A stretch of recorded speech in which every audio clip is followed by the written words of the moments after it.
Good gaming morning to you, whether you're tossing dice, flipping pages, stroking that brush, or mashing them buttons. We have your six on all things gaming. As always, my name is Michael Smith, and to my right, Eddie Jakes. And this is Basement Quest.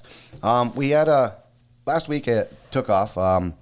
We found the issues of being in a confined space for a very long time, a.k.a. playing D&D on Sunday right after we did the Delta Green episode. Yes. And everybody ended up contracting something from Rob. He just passed that around like a taco. Let me tell you what. I lost my singing voice. And so we're scrambling to record and get this up tonight. Yeah, so it's gonna be a rough one. We really appreciate you guys, being patient with this. And last week, the support for Vince from Black Project Gaming was amazing. We just can't thank you enough. Big shout out. And while we got your attention, make sure you guys are hitting that subscribe and make sure you hit that bell so you get the notification and little ding every time that we're live, because that's when you're going to get the notification that we're out there. And just like you said, Vince, what a great interview he threw out there, man. I was super excited. He even offered, if we want, to join the Roll20? Yep. Get on Roll20 and try out some Delta Green. I might take him up on that. Yeah, I think I might too. It's pretty cool. It was definitely a really cool interview. We got a lot of feedback on that. And unfortunately, right now we're in the coronavirus scare. Everybody is, sitting at home. So it's a perfect time to catch up on all your Basement Quest goodness.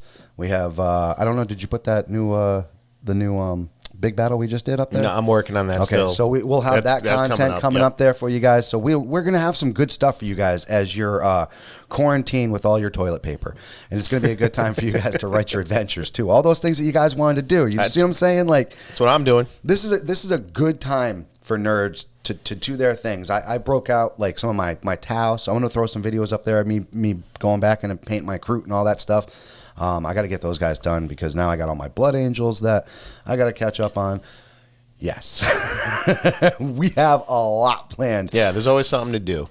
Always something to do, and it's always going to be on Basement Quest, and that's what we're excited about. So we're heading back to the guides that we had planned going on.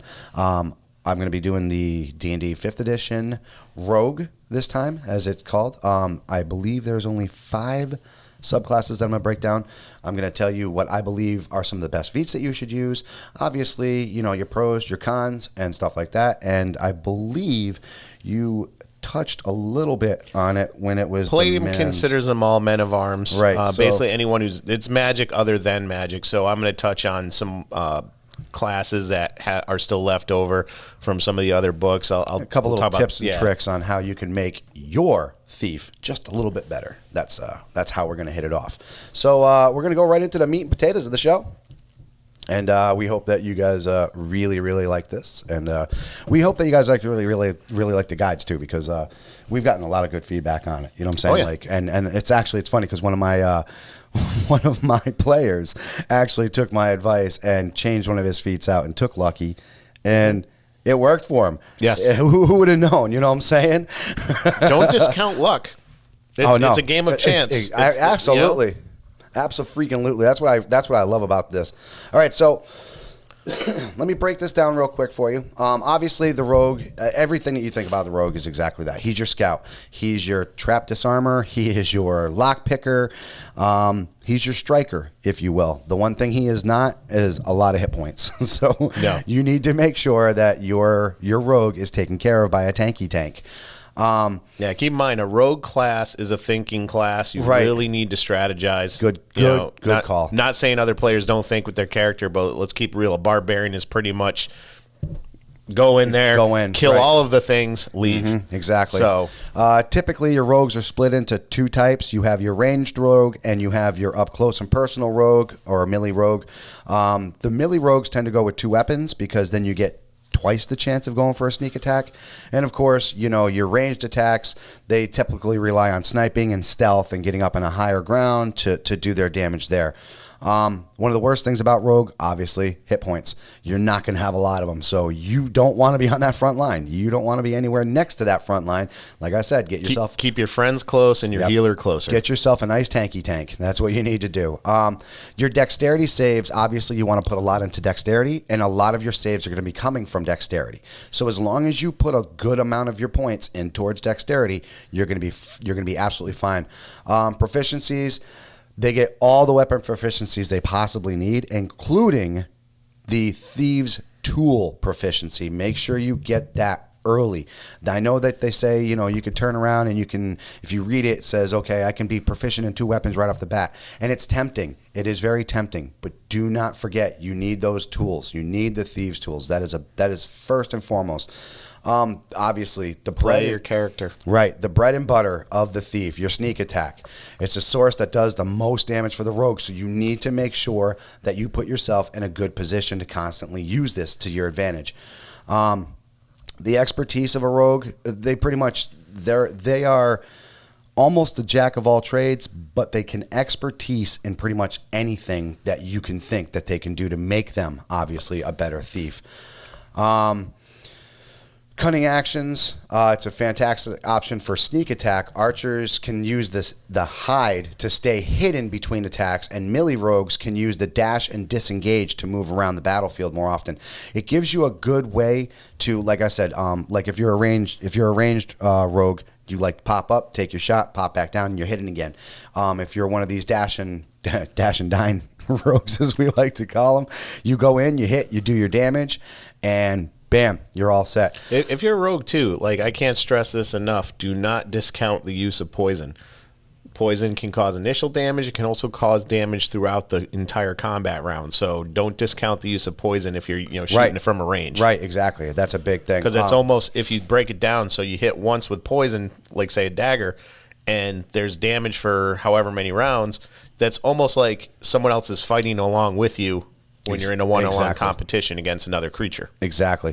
I'm going to break down the abilities real quick of the basic rogue, and then I'll pass it on to Ed, and we'll do the subclass breakdown. Like I said, I believe I have 5 of them. The rogues was one of the ones that, like the fighter has like 6 of them. And you can find all of these in the different, obviously the player's handbook only has 3 of them. I believe it was the Xanther's Guide to Everything has another one of them, and then I'd have to look up the last one, but they have like 2 more from there. But so breaking it down real quick, Uncanny Dodge. This is, like I said, one of the biggest things that a rogue gets. It's pretty much you draw a handful of. You can prevent taking a large amount of damage. So it's like if you call Uncanny Dodge, I believe it takes half. I believe it's half. So so if somebody hits you for like 60 points of damage, and like I said last week, we just had a thief on the table. I think he is a thief. That's one of the subclasses. But he ended up doing Uncanny Dodge, and if he didn't do it, he was dead. Mm-hmm. Like it saved his life. Evasion. Pretty much, it's the same idea of Uncanny Dodge, except you completely evade the attack. This makes the rogue very hard to kill, but you have to be smart, just like Ed was saying. You have to be a very thinking player when it comes to that. Reliable talent. It's an expertise skill. It's great for motivation, pick up like skilled feats and stuff like that. Blind sense. Locating invisible creatures, which we all know can be a pain in the ass, and this is a way that the rogue really, like I said, besides just traps and picking, the locks and everything else, this is the way to go. Slippery mind. Your wisdom isn't always great, but with this level of proficiency, it's enough to actually give you a little backup. Because if you want to, throw like say points into something, dump it off into wisdom, because this will allow you to say protect you against mages. Elusive, once again, this is much later. So you get elusive, evasion, and uncanny dodge. All 3 of these make it extremely, like I said, you're extremely hard to kill if put in right such situations. Stroke of luck, essential when the chips are down and you just can't afford. Essentially, the stroke of luck is it's a re-roll of everything and of one specific action. Obviously, strength is a dump stat. You really don't need to worry about strength if you're a rogue. Dexterity. They run on dexterity. You need the highest dexterity you can possibly get if you plan on making a rogue. Constitution, hit points are always important, obviously, so this could be like your secondary. Charismas, rogues are usually the face of your party. They're the talkers, they're the diplomats, they're the ones that go in and bullshit the king, sort of say. So charisma is a good one. Wisdom, intelligence, not a big deal. Like I said, strength, let that be your dump stat. Let that, take care of it from there. And then real quick, obviously, elves make great rogues. The bird people make great rogues. Gnomes, half-elves, halflings, humans, of course, because they get all the feats. Kobolds make great, I've always seen this, people doing kobolds left and right. Tabaxis, Teflings, they make great changelings. They'd be a good one. And I'd say that's about it from there. So why don't you go ahead and take it up, and then I'll do the subclasses. I'm going to just break really quick without getting too far into them. Here's some of the other classes and some of the other books in Palladium just that can help round out a really good game that you could consider like more roguish than straight up, fight or anything like that. You have entertainers. You have an acrobat and tumbler. Huh. Yep. This is all from Book 3, Adventures in the High Seas. You have acrobat, entertainers, actors, the bard. You have the juggler, knife thrower. You have a minstrel, and the prestidigitator. The digitator. Prestidigitator. So he's got to be like a high class diplomat. I don't know. No, I don't know. Some kind of entertainment. I got to look that up. Yes, I don't know what that means. Sue me. So there's like some interesting classes that you can do. Like these are actual actors that are thrown into, the fantasy game. A lot more some men-at-arms ones. I'm just going to stick with Book 3 for now. There's a lot of different classes they've added. I'm going to stick with Book 3 because I think they have some of the most interesting ones. The Gladiator. So that one sounds cool. Yep, you have the Gladiator, which is more of a fighter class. You have, I will touch on this one. This is in Book 7 in Palladium Fantasy of Yinsloth Jungles, the Spy. So you can actually play an actual spy for the king, queen, or whoever is hiring you kind of thing. So a bit of a roguish class. Some optional ones from going back to, actually Book 3 doesn't have any, so let's just look at this one real quick. Okay. So Book 3 has Seafaring Classes, which are really good. The Mariner, the Pirate, and the Sailor. So, pirate, obviously speaks for itself. If you want to play, Captain Jack Sparrow or for something like that, that's all there. Bit of a rogue class there. There's also, I believe, where is it? One of my favorites. There used to be a Swashbuckler on here.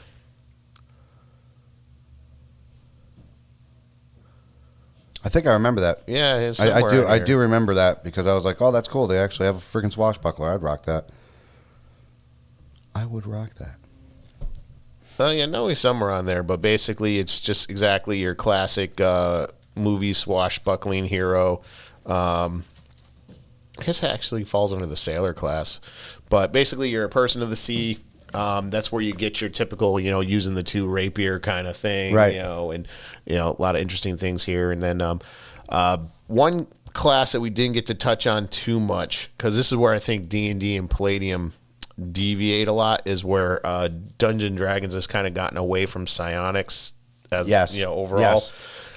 Palladium is still kind of heavy into it in some of their games, so they don't.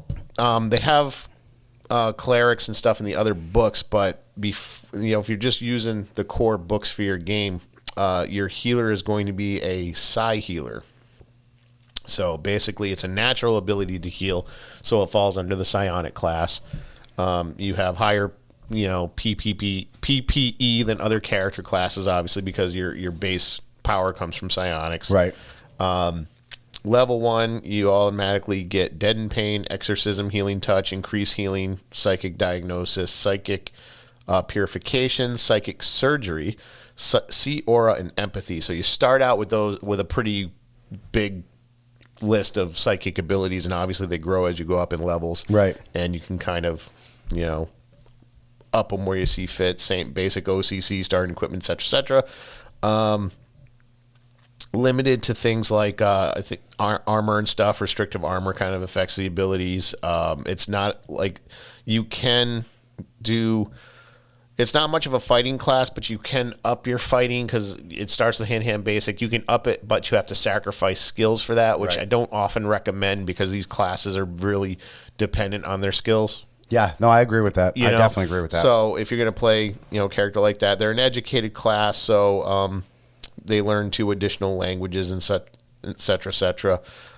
There's also the Psi Mystic, which is pretty much as it sounds. It's more of a mystical type psionic class. Again, this one starts with Exorcism, Sense Evil, Sixth Sense, Meditation, Mind Block. Plus, he gets to select 3 powers from the sensitive category and 2 from either the physical or healing category. So it's not much of a healer. Little more offensive than the other ones, but still more of a magic class. So this wouldn't be somebody you put in the forefront. Right. And this is the one.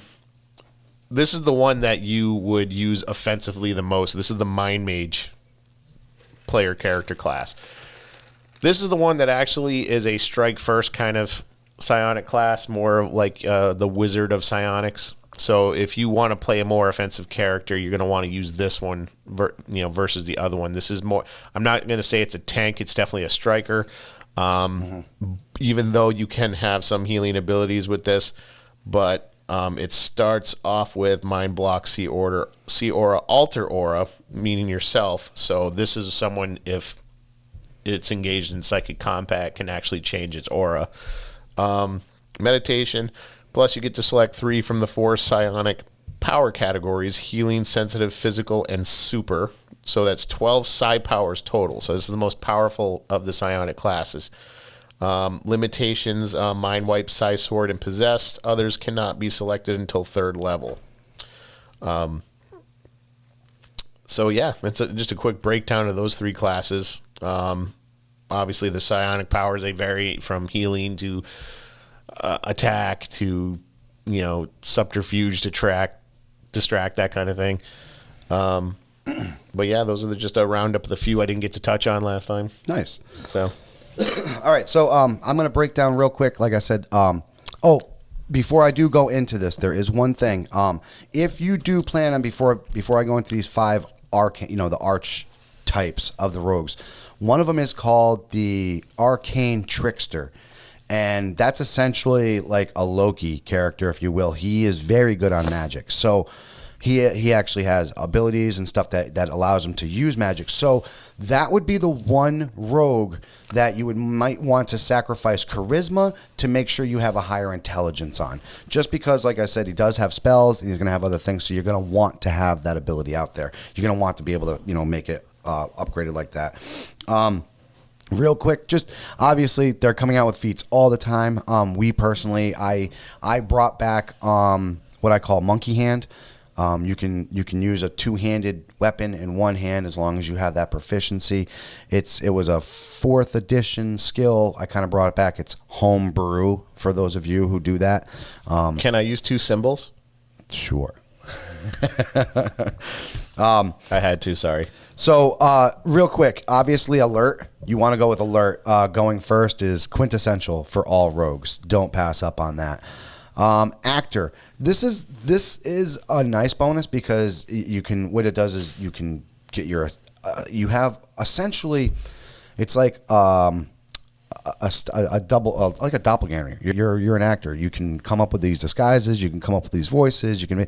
It's essentially makes the rogue exactly that. If you're going to be one of those rogues that does a lot of in depth and infiltration and stuff like that, this is one you want to look at.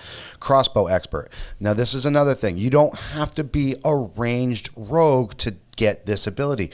This is a very nice thing to have on the side. If you're building, say, a fight at a range, it's an absolute must because it gives you extra attacks, bonus actions, and a backup if you fail to deliver your sneak attack on your first attack. And unlike 2-handed weapons that you get to apply your ability modifier, the damage with the additional attack.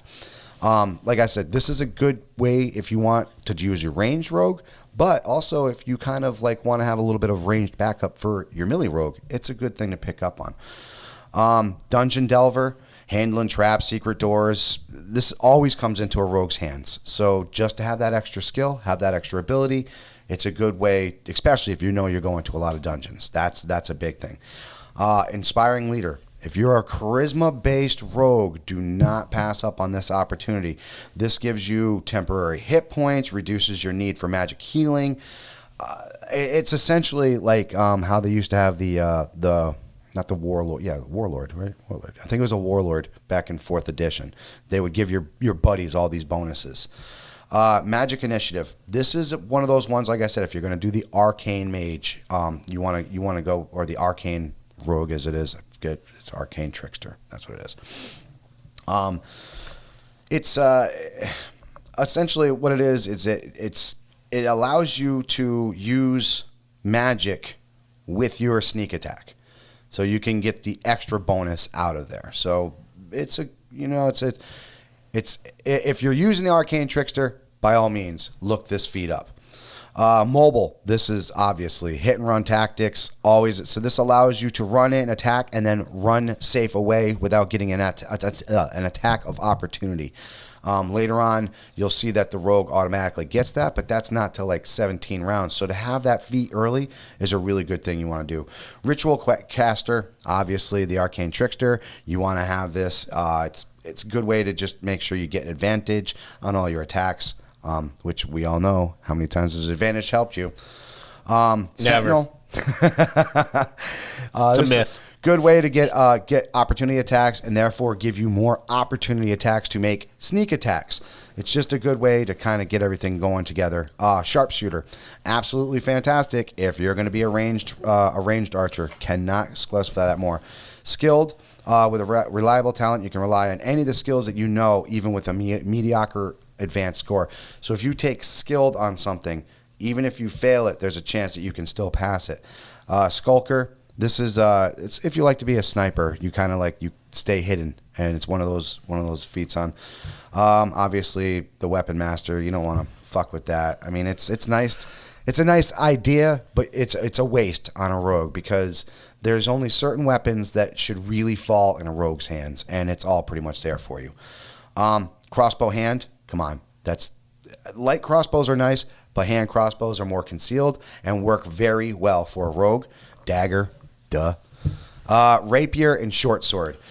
They do have a long sword, and they do have a short bow. I don't like rogues with long swords. I'm sorry, I just don't. There is the Swashbuckler class there, the subclass there. Arch, I can never say it. Arch classes, whatever.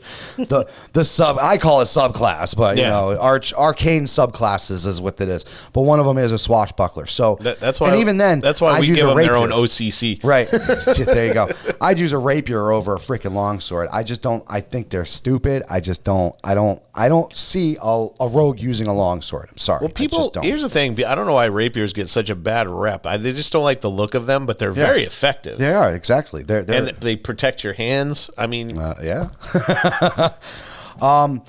Leather armor is nice. Studded leather is always better. Go for that protection. Multi-classing. I've said this before. I'm not a huge multi-class person. Me neither. I will say this: Barbarian Reckless Attack is very tempting because it'll pretty much grant you a probability of getting a higher sneak attack rate. So, I mean, that's a nice way to go. Obviously, fighter, you can go with the two weapon style. That could help you.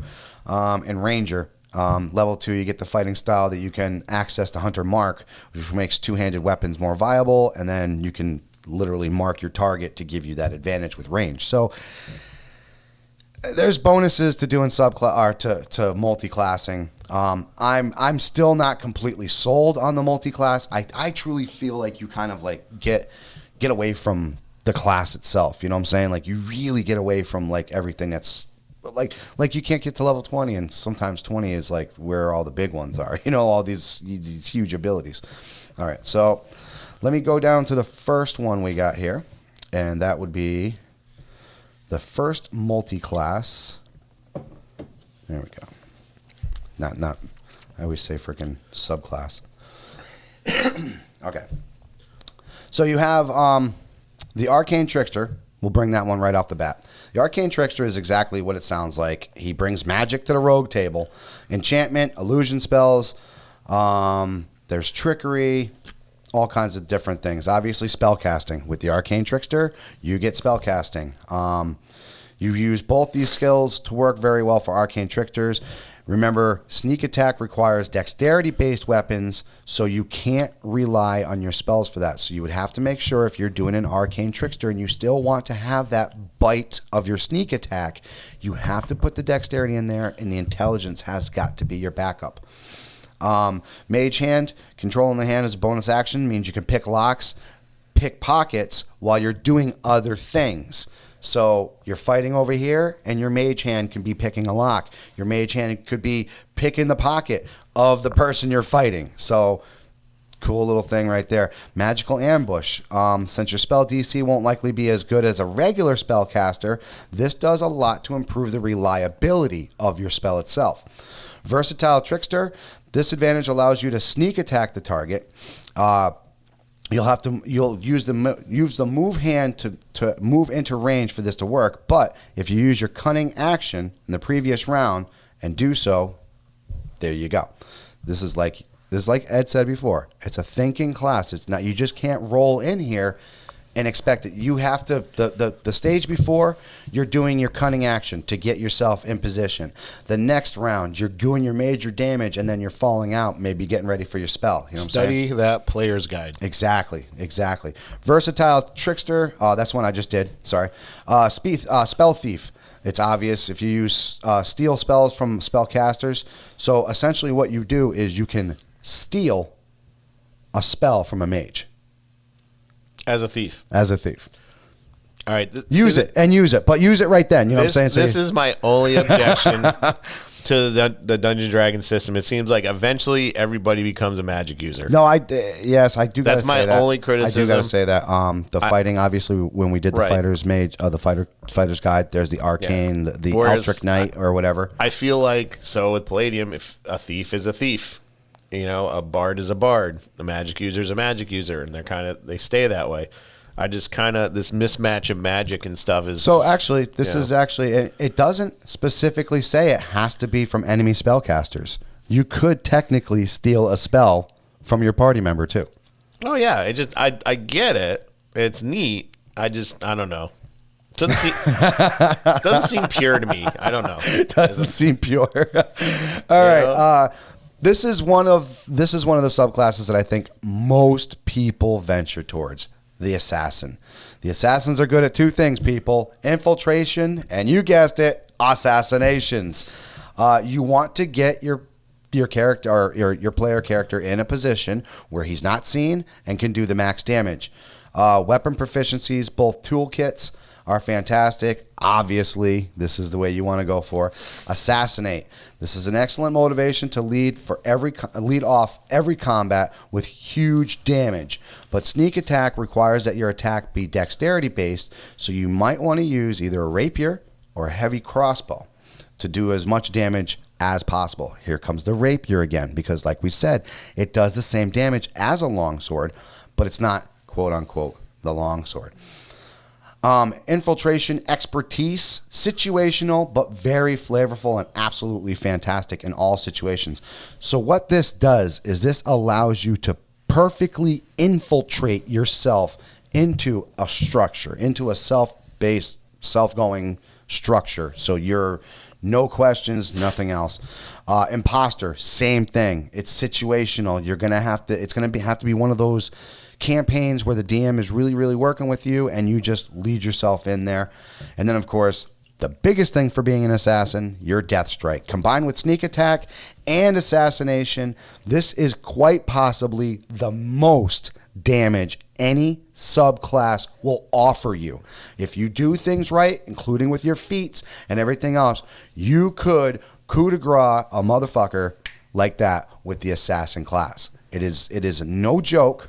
It is not no issues, But you have to be smart. You have to be situation, and you have to take the shots when it's available. And they say you can't win in an RPG. Right? Winners. We're teaching you how to win right now.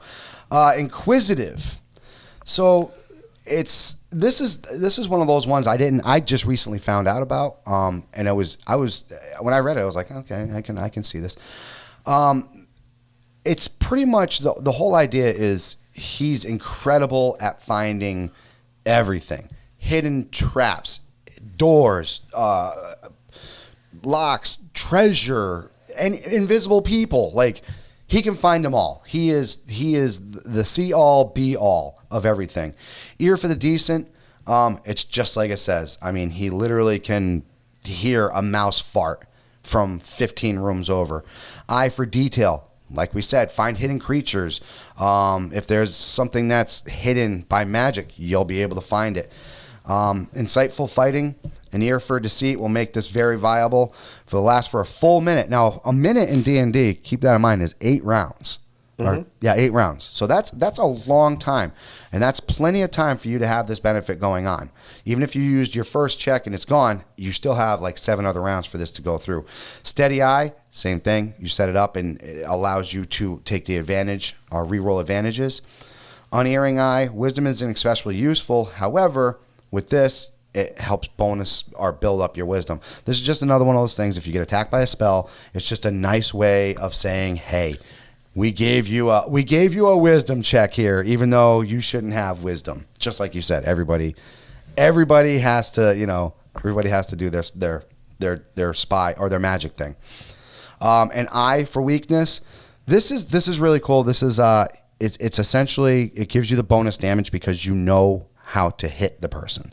So you get advantage, and then you get the bonuses on the dice rolls as well for the damage. Mastermind, where we at? Oh, shit. No, you can go ahead. Okay. Finish up real quick. Okay. Well, actually, let's do it now because this is the next class. So we're going to take a quick little break, and we'll be right back at you. Quick break, and we'll be back.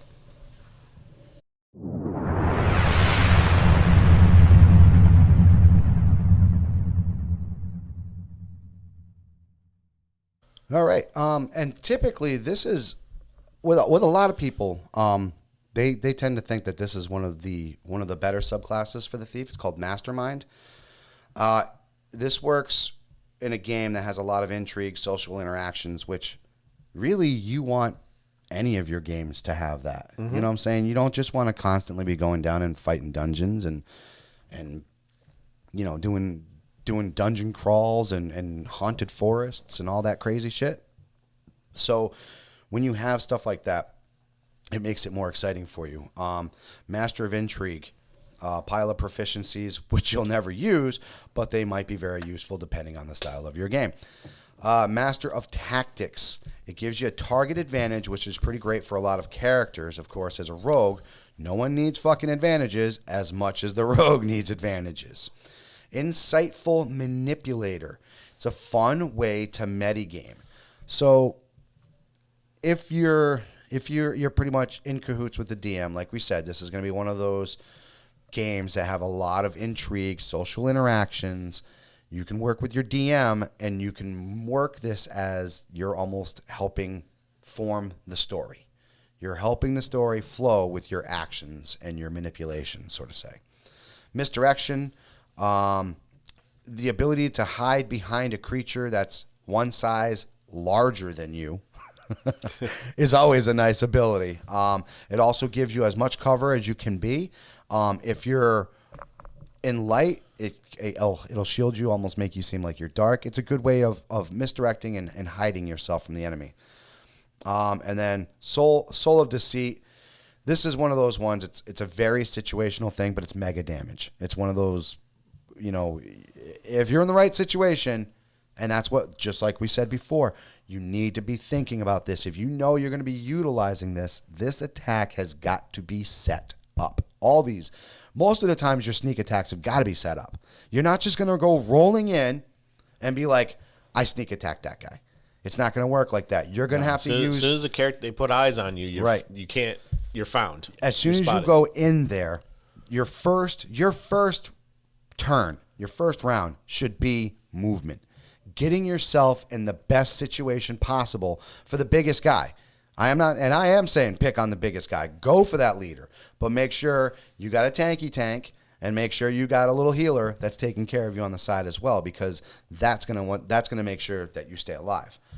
The scouts are easily they're pretty much they're the nature rogues, if you will. If you're in a Dragonlance, they're the Unranger. There you go, the Unranger. I like that. Yeah. I like that. They're the Outlander Ranger. Yes. So skirmisher, it's ranged. They're essentially, this is a ranged rogue. Survivalist, 2 new skills and expertise with both of them. Superior mobility. This is nice. This is one of those, I think you double your movement to get you out of the area. So that's nice. Ambush master. Plan and pick up the alert feat for bonus initiative rolls. You want to go first, maximize it. Essentially, this is a way to make sure that you always go first. You never, especially like I said, if you pick up the feat alert, there's never going to be a time when you're not going first. And as a rogue, you always want to go first. You always want to go first. You want to be the first one making your movements.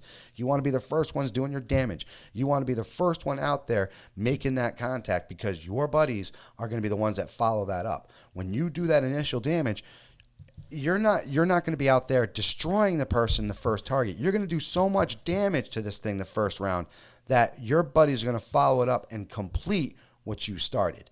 I'm not going to say there's not going to be times out there when you're not going to destroy somebody, because you're going to be in a situation where the big bad guy, the big bad evil guy is at, like, say 55 hit points, and you put yourself in that situation, bam, take out that sneak attack, and you do 120 points of damage. It's going to happen. Yeah, if you're in a group of strategy gamers, which we try to be sometimes. Yeah. The scout is basically going to be the point man, and if you make a plan, you want the plan to come together. So you got to do it right. You got to support your scout for one, because he's going to be in harm's way, and he's the one that's actually going to get the messaging to you, let you know this is what's happening. Don't walk in through here. Right. So if you're playing a scout, that player's guide, study it, study the character. Play your character. Know what your character brings to the table. Yeah, That's exactly. These guides are exactly that. They're just here to help you be a better fighter, or let you know what's available out there. Like we said, Right. maybe you want to be a rogue, but you didn't know that they had the assassin class, or you didn't know they had the arcane trickster, and now this is something that you want to look into. Look into it. Figure out what's going to work for your play style. Number one. I've been guilty of that in the past, where I've played a fighter as not a magic user, but as something else, or like an assassin or something, and because I didn't know it was a class, and you miss out a lot of things, right? Or you're not planning to be a fighter. Maybe you are planning on almost being an assassin, so you start picking your feats based off of that, and not so much what's going to complement your fighter. You know what I'm saying? And if you're not happy with the character you're playing, there's an easy solution. Yep. Start over. Just tell. It's a game piece. Get yourself a new game piece. Exactly. Just tell your DM, look, dude, I thought I could do this. I can't. It's hard. I'm not feeling this class. Just don't do it in Mike's game, because he'll turn you into an NPC and turn you into a statue. Yeah, it's great. And the last thing that the scout has is sudden strike. This extra attack consumes a bonus action. However, it effectively doubles your damage output, which is amazing on any level. Let's be honest about that. So for the price of an action, you can pretty much essentially do double the damage that you normally would on that back attack. Swashbuckler is the second to last subclass out there, and this is the one that we were talking about. Palladium has it as well. This is obviously just what it says, a swashbuckler. The guys with the fantastic hats and the rapiers and the Three Musketeers and the classic around. Errol Flynn hero from those exactly. old movies. If that's what you've wanted to play, that's the class for you. Exactly, and there you go. Fancy footwork. First thing you get it right off the bat. You only need to attack the target, not hit them. So if you miss, you don't want to stay in melee range. You can retreat unimpeded. So what that means is you can go in, you can literally try to hit this guy with your rapier, miss and say, oops, my bad, and take off with no repercussions whatsoever. Hey, and then, of we course, love the rapier. we talked about earlier, you already get cunning action being a thief. Remember those ones that I showed you before you even got to the subclasses? Put that in with this, and there you go. Now you have an enemy that ain't going to do shit and even can't retaliate on you. Rockish Audacity. This is absurdly good. Any rogue can sneak attack. Everybody knows that. If an ally is within 5 feet of the target. However, Rockish Audacity allows you to sneak attack if no one except the target is adjacent to you, which means as long as you're not getting ganged up, you can reliably sneak attack whenever you hit. Now, keep that in mind, what I just said. The sneak attack rule, unless you have an ally who is 5 feet from you, you cannot sneak attack the enemy. The reason being is because the enemy is very much focused on you. Mm-hmm. If there is people there, then the enemy is not so much focused on you, and now it allows you to do a sneak attack. The Rockish Audacity allows you to take a sneak attack at any time. I want to just add too. This is why I'm kind of glad the miniatures and the terrain is taken off, because now, like you said, just people would go and be like, "Oh, I sneak attack." Now you can actually look at it and be like, "Yeah, how? Exactly? What are you doing?" It gives a whole new. 'Cause that's that classic dungeon master phrase there. What are you doing? So now it's like, show me. Yeah, exactly. Panache, tanking generally isn't the rogue's biggest skill set, but the first portion of this ability is essentially a taunt. Anything that's within 60-foot range can essentially it's a cheap metagame trick. So I could be over here in the range. I essentially taunt the enemy. It's enough to pull the enemy away from the tank at the time. And if I'm 60 feet away, what that does is that literally leaves an attack of opportunity for my tanky tank. And this guy is trying to charge at me. You're talking maybe max 10 feet. 10 feet he can run, or whatever, 25 I think it is. So 5 squares. 5 squares, and if he's charging, you add 2 more onto that. That's 7 squares. But I'm 60 away. So that means I'm 20 squares away or 30 squares away, whatever it is. You're not getting to me.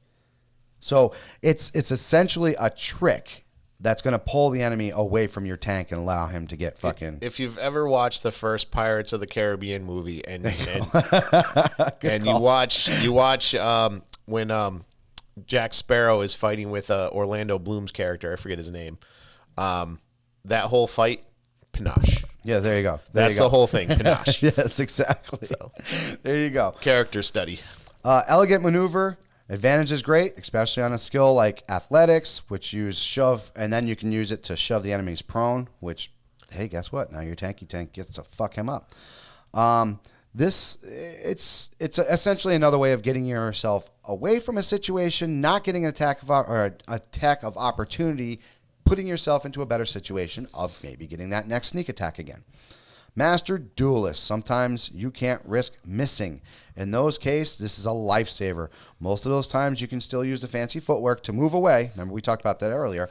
But if that's not an option, you use Master Duelist. And essentially what this lets you do is re-roll your miss. So if you want to stay in the fight and you're at that higher level, you use this. If you don't want to stay in that fight, you use that fancy footwork and you get out with no repercussions whatsoever. The last, but certainly not least subclass, believe it or not, is the Thief. That's right, the vanilla Thief, the Rogue, as everybody just likes to call it, the Thief. I don't get it. What do you mean Thief? I know, right? The Thief is the most reliable and very effective at tasks which most associate with the Rogue. Imagine that. It's like the foundation for exactly, rogue. Exactly. You It know? is the quintessential rogue. That's exactly what it is. Fast When you say rogue, Thief says hold my beer. Yeah, there you go. Fast hands. Disarming traps and open locks can typically wait until you finish combat, but using this option as a bonus action can include many things like drinking potions, throwing a weapon to a friend. You don't necessarily have to focus on traps with fast hands. This allows you to take an action like that. Second story work. one thing, once again, situational. You have to be in the right situation, and DM will be there, to help you out with that. Supreme Sneak, if you combine this with expertise, you are close to undetectable. Close. They can still get you with magic. Keep that in mind. But by being undetectable, that means you're doing the max damage on your stealth or on your sneak attacks.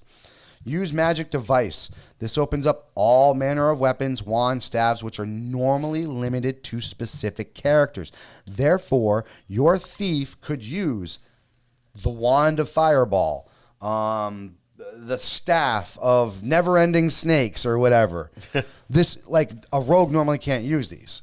But with this ability... You just made me miss the 80s when we just I know. Make up whatever staff we wanted. It's like, bag of cockroaches. Right? And last but not least, Thieves Reflexes. 2 entirely turns is crazy. You can sneak attack twice, probably before the enemy even gets the chance to act. Think about that. 2 sneak attacks, people. Now that's... You have all the other subclasses have ways that they take that 1 sneak attack and guarantee the double the damage. No. This is 2 sneak attacks. So it's not double the damage. You could essentially murder something by just being fantastic. Just This is where I'm going to give 5th edition a lot of credit because, aside, like I said, I've criticized the magic part. Mm-hmm. It does bother me a little bit. But I do think when it comes to the classes like the Thief, so if you go back, let's go back to Advanced Dungeons and Dragons, which is like probably my favorite edition, really. Yes. The Thief was the one with pickpocket and pick locks. That was it. Yeah. Yep. And now... One sneak attack. Well, they did have a... back attack. Yeah, back attack. Or backstab, whatever they call that's it. What it was, backstab. And now they've actually taken the classes and they've created this whole art form around it. Yeah. Which I do like a lot. So it's like a thief isn't just a thief. A thief is an acrobat. It's, a spy. It's all of that wrapped into one. They got a lot more abilities. There's more to it than just sneaking behind something, picking locks. That. When you play a thief, you're no longer that guy like, hey, we can't get in here. Joey, pick the lock. It's more than that. Right. The thief now is the diplomat. The thief is the face of the party. The thief is just like you said, the acrobat, the one that's getting behind the scenes, the one who's hiding in the shadows, the one that's trying to set up the max damage to set up the rest of the team for everything else, the one finding the doors, the one finding the treasure chest, the one finding the bad guy who's been invisible the whole freaking time. I mean, you can play the basic pickpocket if you want, but you're not going to enjoy the game as much. No, absolutely definitely not. Absolutely not. So that's one thing I do like about 5th edition. Each character class is a lot more well-rounded. Yes. Aside from like magic users, obviously magic. That makes sense. Fighters now are a lot more well-rounded. There's a reason they're fighters. There's a reason there's they have the most attacks monks in the game, which they need. Oh, besides the monk. The monk has the most attacks of any character class out there. But the fighter is right there, but they're also doing max damage because they're using swords and stuff, and then the monk's using their fists. But the monk doesn't wear armor. Right. So, I mean, there's trade-offs. Right, exactly. So there's no such thing really, I think a barbarian's a little OP. I've always felt that way. But other than that, they all have their it's the same thing. minuses. If they're out there by themselves, yes, they do the massive damage. But when their rage ends, they end, and you really need to have that support. You know what I'm saying? That your team. It's important that no matter what character you choose, no matter what class you choose, you're in with your buddies 110%. You're on the same page. You're thinking like your character's supposed to think. Now, with these guides, like we said before, if you have any questions, please feel free to contact me personally. If you need anything like that. We're on Twitter. Right, we're on Twitter. Our names were right there in the beginning. You'll find us there. You can leave us a message through the website. I'll be more than happy to specifically make a character, with your questions. Like, oh, well, I had an idea of if I did alert and this, that, and the other thing. Dude, I have no problems sitting down and writing all this stuff down for you and sending it out to you if that's going to help you understand this more. Like I said, when we essentially did this, our whole idea was to introduce you to these characters and help you make a decision because maybe you didn't know the subclasses were out there. Maybe you didn't know the OCC skills that were available at first. Maybe you didn't think that there was a Psi magic healer. And now you know. So now these options are available to you, and now this opens new doors and new playable characters that you can essentially or maybe take in. Like me, I have to use the D&D Beyond tools. Yeah, because I just have to do that. So when they say make a character, that's what I do. So maybe you did that, and you're not tapping into what specialty your fighter, thief, or magic user is, and you're just kind of like, Eldritch Blast. Yeah. Don't be that guy. Don't be that guy. No, we love that guy. Actually, I was on his Twitch stream the other day. He was like playing his game. I jumped in, and first thing I said, I was like, Eldritch Blast. He starts laughing, gives me the salute, and he's like, I wish I could. Yeah, I know, right? Yeah, Jacob. One of our other gamer guys out there he's using a warlock. Yes. Yeah, but that with nefarious necromance behaviors. He's got necromancy tendencies. That's it. That's it. But hey, before we wrap this up, just one thing I wanted to bring up. So yesterday was, by the time we're recording this, yesterday was Friday the 13th. Yes. Friday the 13th was the release of the Juggernaut Edition of State of Decay 2. Yes, I downloaded that, and I am ready. I unfortunately lost one of my people. Well, here's the thing. I was excited. I logged in. I'm like, I'll just check it out a little bit. I won't get too far into it. And, it downloaded an update the day prior. So I'm like, I'm going to be able to just fire it up, check it out. Go in there. There's a message. Oh, hey, if you want to play the Juggernaut Edition, what we need you to do is completely uninstall the game and then reinstall the game, get the update. And I'm just like, so you did an update just to put that up? Yes. I'm like, ugh. So I did reinstall the game. All right, click, it's not going. Click, it's not going. What the hell? What's going on? I keep trying to load the game. Finally, a message comes up, says, oh, hey, we're updating State of Decay 2 right now. We'll let you know when it's done. And I'm looking, and it's this really slow bar that wasn't done till this morning. Yeah. So I did check out a little bit. And I do like. I didn't check out the Juggernaut. I started downloading the new one, so they're probably gonna have me do that now. But I was actually playing one of my what we call the Nightmare crew. Yeah. Because we tried doing the Nightmare before, and we got our asses kicked. Well, we did because, like I said, we weren't even prepared. We thought it was I thought I actually had characters that I put some time into. But I just remembered I made like a whole new fucking town, so all these guys were green. Yes. It was bad. I just picked 3 of like an auto mechanic, a surgeon, and an engineer, and I just wanted to check out the new map, and I like it. It's a logging community. It's I remember cool. you saying that. Yes, they start you out with a little bigger base that has a huge tower. That's where you sleep. And I don't know. I think it's gonna be fun. I can't wait. So we'll probably Twitch that. Yeah. And last time was hilarious. Yeah. Oh my God, that was so fun. Yeah, that was funny. When we Twitch State of Decay 2, man, it's a riot. Yeah, you definitely got to be around for that. And we'll try to give you updates and whenever we can do that. Because we revel in our ineptness sometimes. It's fucking ridiculous. It was. And then we get all of our buddies in there, and it gets that much more yeah, fun. It was awesome. It really does. All right, well, guys, we hope that you enjoyed these guides. Next week, I'm going to bring the cleric to the table. And whatever you're going to be. I'll touch on some. I touch on, like I said, the Psi Healer and stuff. I'm gonna put together a presentation on something for next week. Nice. I'll figure it out. And like I said, while you guys are quarantined, make sure you catch up on all the Basement Quest goodness. And if you haven't seen last week's episode about Delta Green and you are wondering about Delta Green, my God, Vince did a freaking fantastic job. It makes me. I actually had our buddy Rob he's like, I want to play that game now. He was like, it was so informative.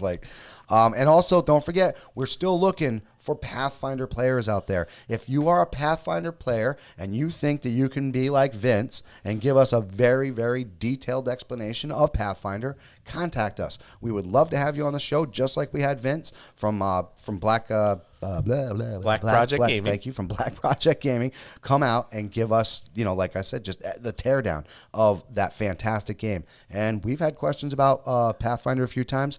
A couple people have kind of hinted, but I haven't had anything solid yet. So if you're interested, DM one of us, get a hold of us. Just like we said, we had Vince on here, and a couple weeks later, boom, we had the show going. Also, speaking of quarantine, Be starting my Dead Ring campaign pretty soon. Pretty excited. Everybody, I love the characters everyone's rolled up so far. Yeah, we had I'm fun. pretty excited. We had a fun time. I'm more excited about this game than I've been about others in the past. And that's a good feeling when your DM is excited, when your GM is excited. It makes it that much. I honestly, better I for didn't you. know. I didn't know what to expect. What everyone was going to pick, and then I was like, "You're going to be Houndmaster." Yep. Pretty excited about that. We got a soldier. Yep. We got a farmer. I was like, "Wow! All right, we got a farmer. We got a shepherd of the Shepherd damned. of the Damned. Yep. What's Alan doing? What was Al doing? I forgot. Reaper. Oh, Alan's that's right. Reaper. He's a Reaper. Yep. Yep. Yeah, it's just going to be good. I got. Brian's going to be a scrounger. That's right. Yep. Brian, Jacob, and was on the show, and touching on the Dungeons and Dragons game. I think that was episode 3. Yes. So if you want to check them out, sorry, there's no video, but Yeah, there is no video. We have a very strong suspicion that Jake did something with that. Yeah, Jake doesn't like to be on the. I think Jake is Delta Green. He is Delta Green. Yeah, he doesn't like his face, and the fact that he actually agreed that he was going to be on the video was incredible. Wow. But the video never recorded. Yeah. You can hear him. And speaking of our gaming group, we've been doing a talk. So when we do our weekend gaming, we're gonna ask one or two of the guys to come on and give us a report card. Yeah, we're gonna put ourselves on the chopping block. Yeah, that should be fun too. For you folks. To that. Yeah, we're looking forward to that. And I'm finishing up my last details on the heroic holodeck main events. Oh yeah. Just got to give the rules over here to Ed for him to finalization, see how he likes it. Yep. And then we'll be giving you the first one running through there. So I'm looking forward to that one too. It's gonna be great. We got great content for you guys. Yes. We have great content.